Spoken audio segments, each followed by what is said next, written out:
how does that feel? Obviously that hurts a lot. I did that squat mistake.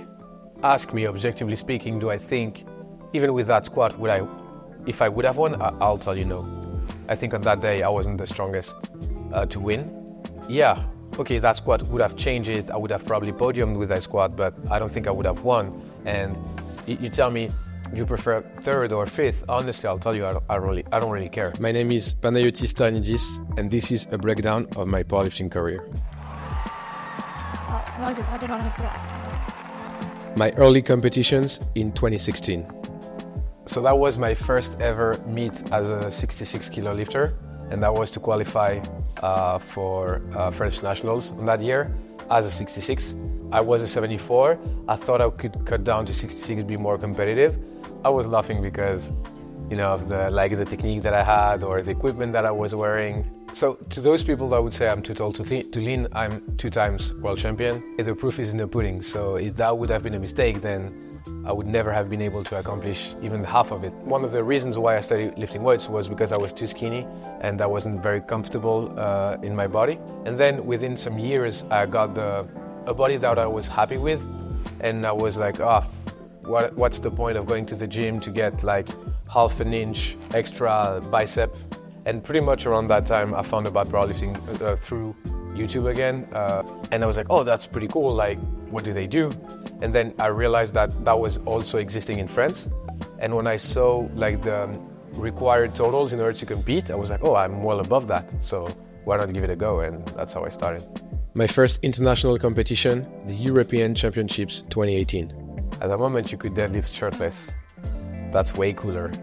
That was a special moment to me because you fly away from home, and it's not for holiday. It's to compete. It's to be an athlete. And so yeah, I kind of felt like it was a small accomplishment that I was very, very proud of. And on that day, I got second, which is the best that I could have because the guy who finished first was Eddie Berglund, and he was way stronger than me back then. But Eddie was a very, very good competitor to compete against. And on that day, he showed me, hey man, like you're good, but not good enough. So we were driving back home from the airport in France, and I was in the car with my girlfriend from then, which is my wife now. And she goes, oh, your deadlift sucks. And I look at her, I go, I think I did 242 or 47, I can't remember. And she goes, yeah, but if you were able to deadlift 265, then you would have won. And, and she didn't say that like in a mean way, but it's that simple. Like if you get stronger, then you will win. I remember at that moment, I was a bit spiked by it. I was like, now it's time to train. My first World Championships, 2019. Oh yeah, that one I remember. That was the first World Championships I ever participated in, and I cried so much after that. I had envisioned a win on that year, but that made me way stronger after that, because that failure was a very stingy one, because in France I was starting to be like the number 166 without any contention. People were like, oh, Pana is good when he's in France, but at Worlds, look at what he did, because I placed 5th. So now I need to go back to work. And then King of the Lifts had the podcast where they were giving their previews and who to watch, etc. And back then I was coaching Leah and Noemi, both of them. And I was like, oh, they didn't respect my girls. I walked past Ryan and I told him, hey, you'll see those 2 ladies. And I remember vividly, I didn't say about me because I wasn't that sure I would do well, but I was sure that Leah and Noemi would do well. And yeah, the very next day, Noemi, I think she placed 2nd to Heather Connor, and Leah, I think she placed 3rd. Yeah, I saw him at the banquet right after, and he was, oh, like you didn't lie. And I remember then we have a photo, Ryan, Noemi, myself, France Cut Shooters. Salon Walker Meet 2020 and 2021.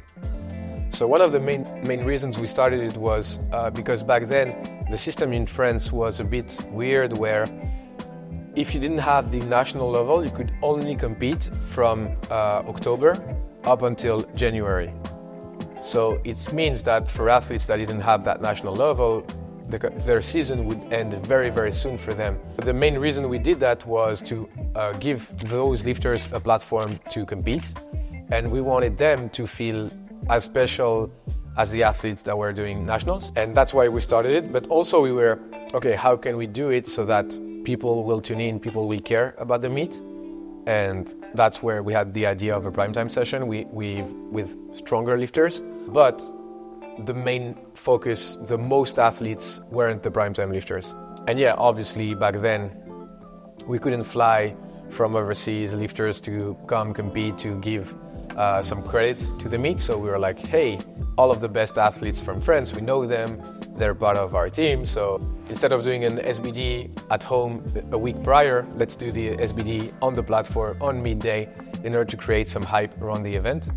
It was pretty much at that moment we started training together as a team.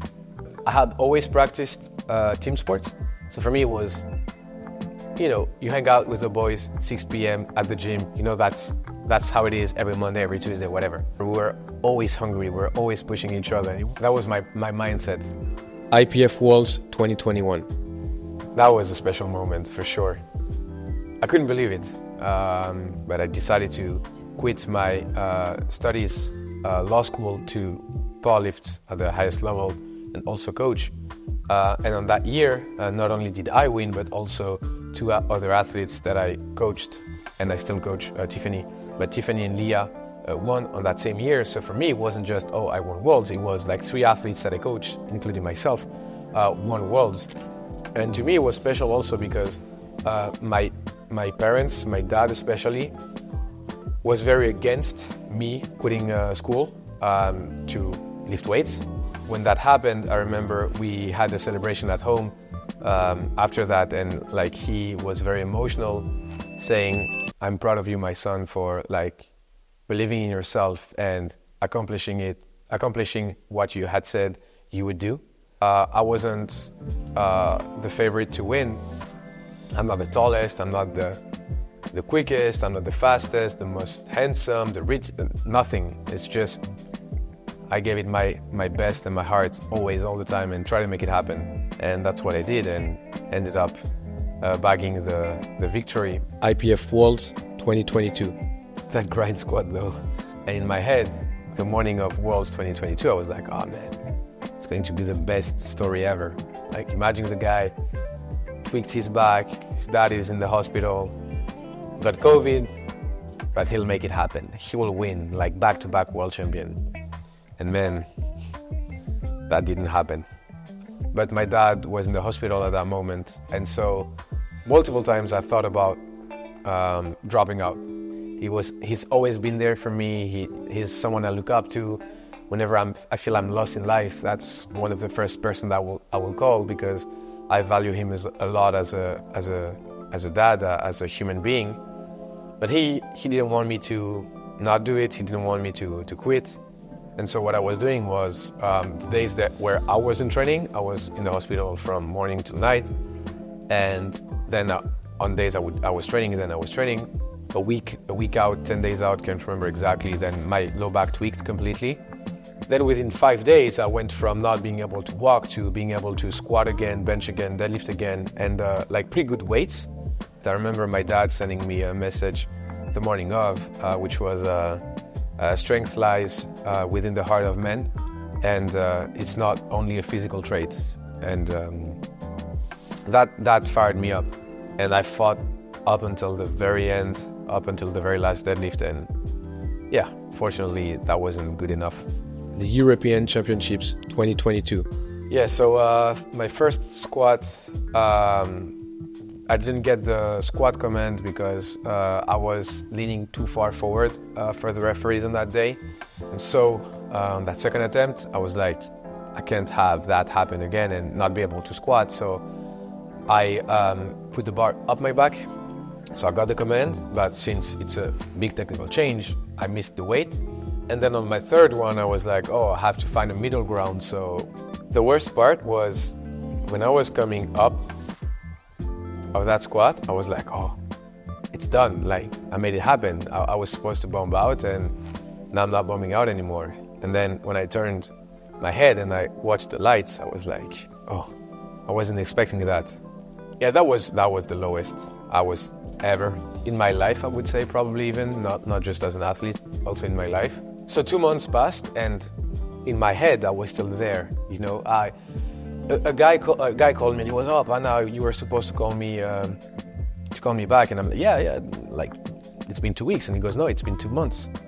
And so when I was talking with people around me, obviously, like, if I look at my phone, I see February. I know it's February, but in my head, it wasn't. It's still yesterday. IPF Worlds 2023. My dad wanted me to promise that I would win Worlds. So he grabbed my hand and he was, "This year you're going to win." And I said yes. And you know, you could have said, "I'll do my best," but I said yes, and I knew what I was meaning by that. In training, I was on a mission, and my friends, when they were hyping me up, they were like, "Man, you made a promise, like, you have to own it like a man." It was the first time my dad was watching me compete internationally, and with everything that was happening in his life, I wanted to give him a moment of joy, you know. It was the first one I wanted to hug, to see, to talk to.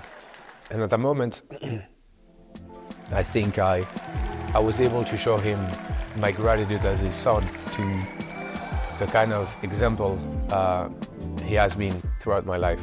Sound Walker Winter Edition 2023. I wasn't supposed to compete. I was like, you know what? I have my singlet in the back. Let's put it on and let's compete there.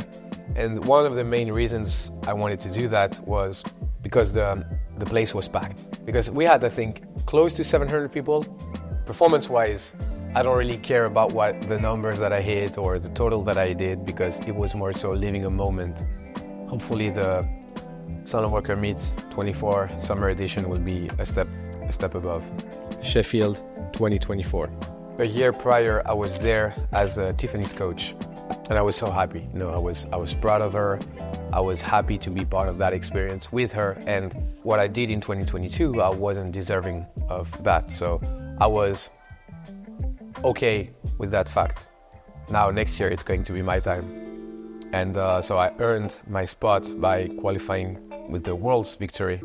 It's incredible. Like we said, you go from 10 people in the crowd that don't care at all about the lifting on display to people flying from over the world, from buying tickets in order to be well placed, in order to watch lifters compete. That's night and day. You know, it's 0-100. You cannot have greatness as a goal if you don't plan on winning. And it's easy to say I'm going to win when you're 100 kilos ahead of everybody else. That's not when you have to say it. You have to say it when you're neck and neck with everybody else and you're like, I'll make it happen. How does that feel? Obviously that hurts a lot. I did that squat mistake. Ask me, objectively speaking, do I think, even with that squat, if I would have won, I'll tell you no. I think on that day I wasn't the strongest to win.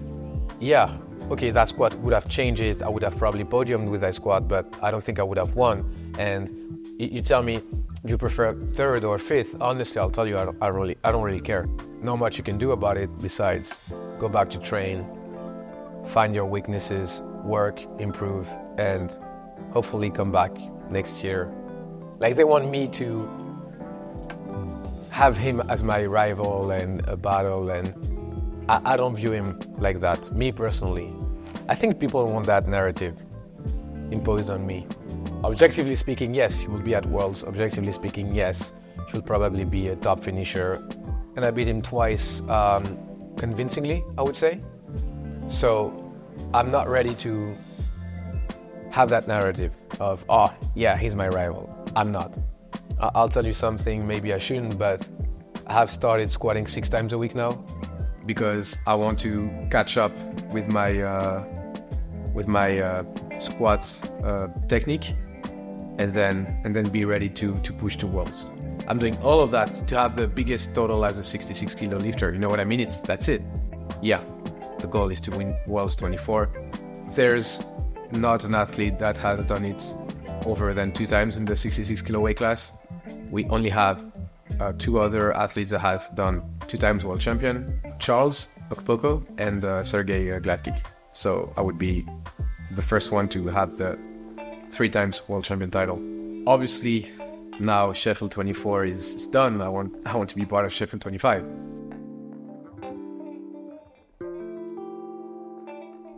So that's the deadlift platform I deadlift on, always, all the time. And the rack I squat is the one over there. That's my first ever SBD powerlifting belt. And that's the one that I used at all of my comps, even Sheffield. So I think every powerlifter has to have a dog in his life. I only have one, I have 2, and she's one of them. She's my my beloved little Cho-Cho. So upstairs is where things have evolved a lot. Here we have Salon Worker, SBD. We have a very cool place, which is the chalet.